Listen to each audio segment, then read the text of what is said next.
क्या महाविकास अघाड़ी के विधायक होंगे बीजेपी में शामिल? बहुमत का आंकड़ा अकेले पार करेगी बीजेपी।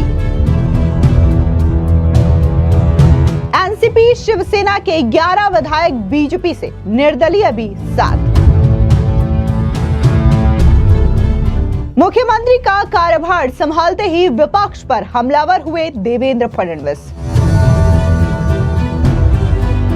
देवेंद्र फडणवीस ने कहा, महाविकास अघाड़ी के 32 विधायक मेरे परिचित हैं।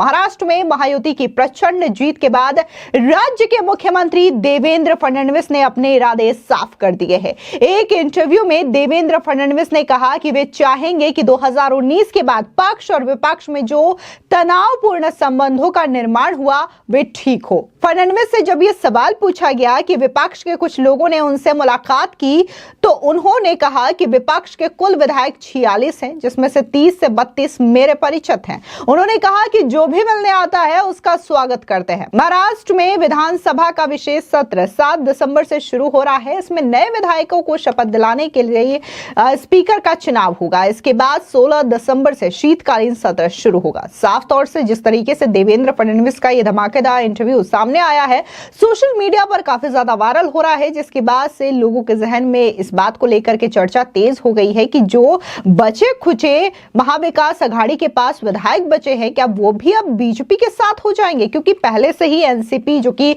अजीत पवार की है और शिवसेना जो कि शिंदे गुट की है, उसमें के तकरीबन ऐसे 11 विधायक हैं जो कि ऑलरेडी बीजेपी से हैं, लेकिन उनको टिकट शिंदे और अजीत पवार से मिली थी, जिसकी वजह से उन्होंने उनकी पार्टी से चुनाव लड़ा। ऐसे में कहा जा रहा है कि जो कॉन्फिडेंस है देवेंद्र फडणवीस का वो यही है कि अगर हालात महायुति में बिगड़ते भी हैं तो भी बीजेपी अकेले अपने दम पर सरकार 5 सालों तक चला पाएगी। दरअसल विपक्ष के विधायकों को लेने के सवाल पर देवेंद्र फडणवीस ने कहा कि महायुति का इतना प्रचंड जनादेश मिला है कि ऐसी कोई आवश्यकता नहीं है। जब उनसे पूछा गया कि अगर वे खुद आना चाहे तो फडणवीस ने कहा कि इसके लिए विधानसभा के कुछ नियम होते हैं। फिर आखिर में उन्होंने कहा कि यह सवाल आपने जल्दी पूछ लिया, कुछ समय पूछिए तो जवाब दूंगा। गौरतलब है कि महायुति ने चुनावों में 288 में से 236 सीटें जीती है। इसमें से 132 बीजेपी की है। शिवसेना और एनसीपी को क्रमशः 57 और 41 सीटें मिली है।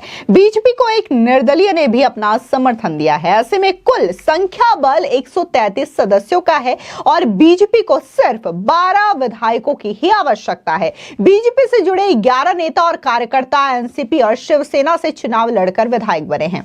फडणवीस ने एबीपी न्यूज को दिए इंटरव्यू में बताया कि 16 दिसंबर से पहले ही मंत्रिमंडल का विस्तार होगा।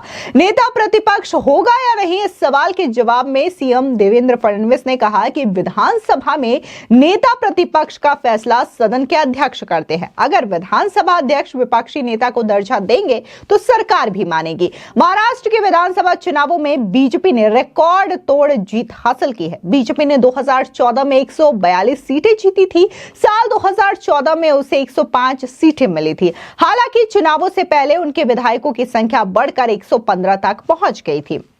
इंतजार कर रहे विरोधियों के निपटाने के सवाल पर सीएम ने कहा कि साईं बाबा का मंत्र है श्रद्धा और सबूरी।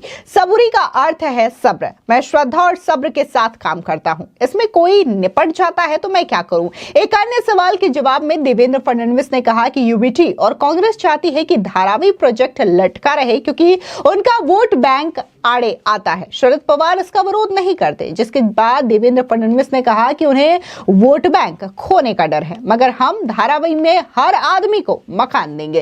देवेंद्र फडणवीस ने कहा कि साल 2011 से पहले जो लोग धारावी आए हैं उन्हें घर दिया जाएगा। हाईकोर्ट के फैसले के कारण इस अवधि के बाद के लोग पात्र नहीं हैं। ऐसे लोगों को 12 साल तक रेंटल सुविधा देंगे, फिर वो घर उनका हो जाएगा। अगर धारावी के लोगों को घर नहीं देंगे तो कहीं ना कहीं नया धारावी बन जाएगा। फडणवीस ने कहा कि एक सवाल के जवाब में कि अगर मैं अपनी ही तुलना 2014 से करूं तो मैं मैं अब परिपक्व हूं।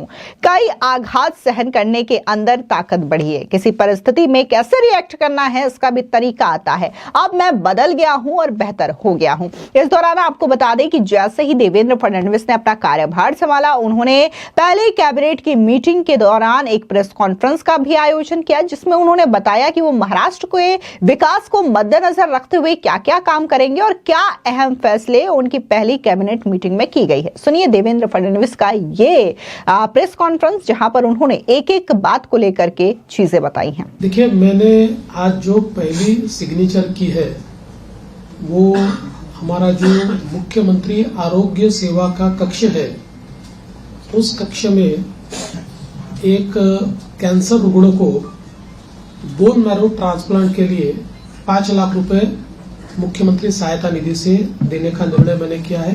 पहली साइन वो मैंने की हुई है। और यहाँ पर हालांकि मेरा अनुभव बहुत है और पिछले 10 सालों से 2.5 साल में विपक्ष का नेता रहा, लेकिन 7.5 साल में सरकार में रहा, तो सरकार का अनुभव भी बहुत है।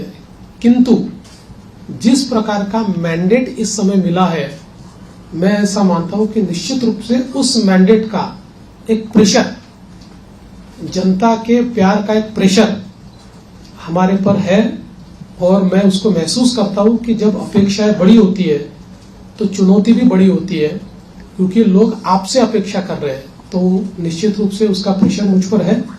और जहां तक फिस्कल डिसिप्लिन का सवाल है, तो निश्चित रूप से उसके ऊपर हमको काम करना ही पड़ेगा, क्योंकि हमने बहुत महत्वाकांक्षी योजना की है। देखिए, क्या होता है कि नॉर्मली आप सोशल सेक्टर में और इंफ्रास्ट्रक्चर सेक्टर में, दोनों सेक्टर में एक साथ काम करते हैं, लेकिन सोशल सेक्टर का स्पेंडिंग ये हम लोगों ने 4 गुना 5 गुना बढ़ाया है, जो मैं ऐसा मानता हूं कि इकोनॉमिक्स में इसको गलत नहीं माना जाता है, क्योंकि इसका भी एक अपना रिटर्न होता है।